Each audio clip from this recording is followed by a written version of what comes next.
hope you enjoyed that. That was a little bit of Kirk, Fletcher, El Medio Stomp. I love Kirk. I think he's one of the best modern guitarists, and I couldn't resist covering that song. I have done it before, but I just wanted to play through it on the new Les Paul, so I hope you enjoyed that. If you've not listened to Kirk Fletcher, I would recommend listening to his Live at the Baked Potato album. I love a live album anyway, because I feel like that really reflects what an artist sounds like, and I think that's an exceptional live album, so give it a listen. So this week, I'm sorry that we're still stuck in this room. That wasn't my intention, but I wanted to talk about Murphy Lab Relics. So I'm still playing this. I love this guitar. 1954 Murphy Lab, light aged.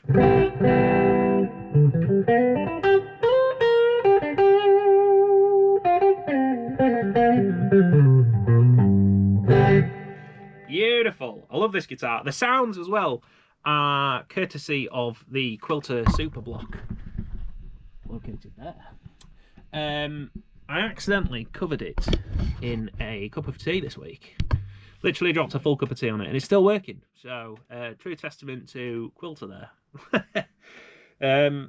So, I wanted to talk about Murphy Lab guitar finishes.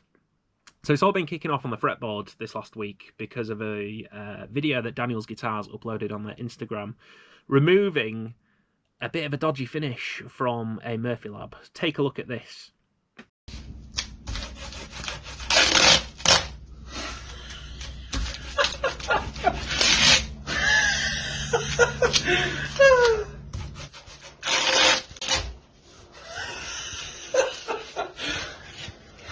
So it would be interesting to know what you think of that video. And I hope Daniel's Guitars is okay with me sharing that. You should go check out their Instagram page, definitely.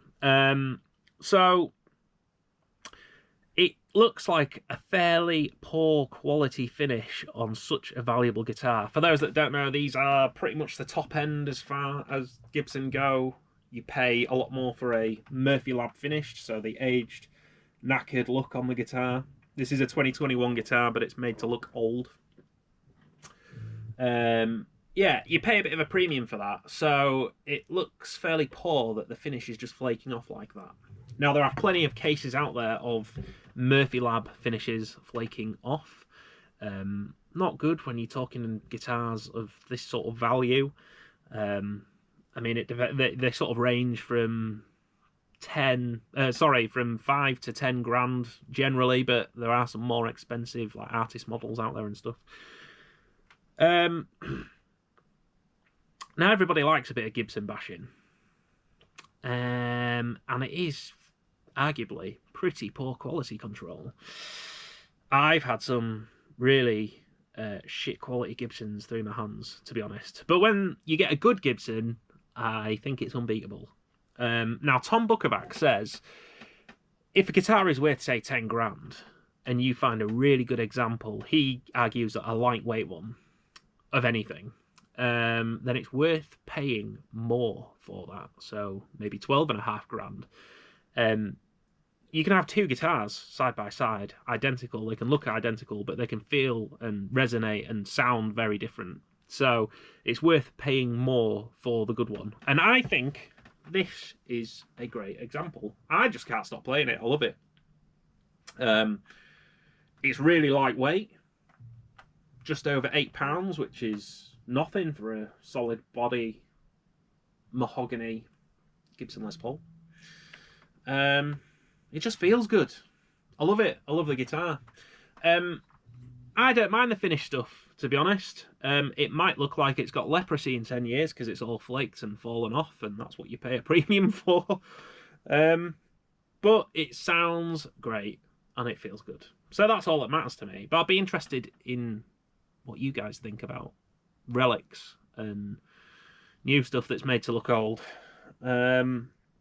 Interestingly, with Fender guitar finishes, I've had a few Fender thin skin finishes through my hands as well, guitars that I've owned, and they described those as finished in nitro, which they are finished in nitro, but I think it's nitro over poly.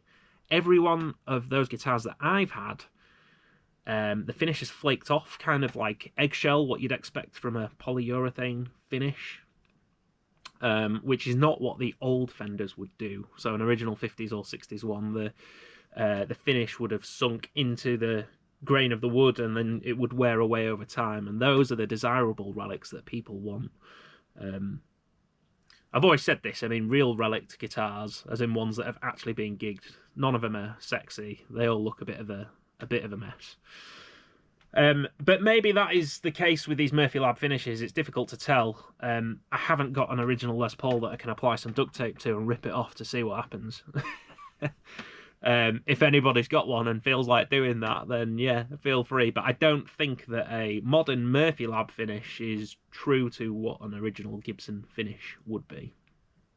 So I just thought that was interesting, and I'd share that with you.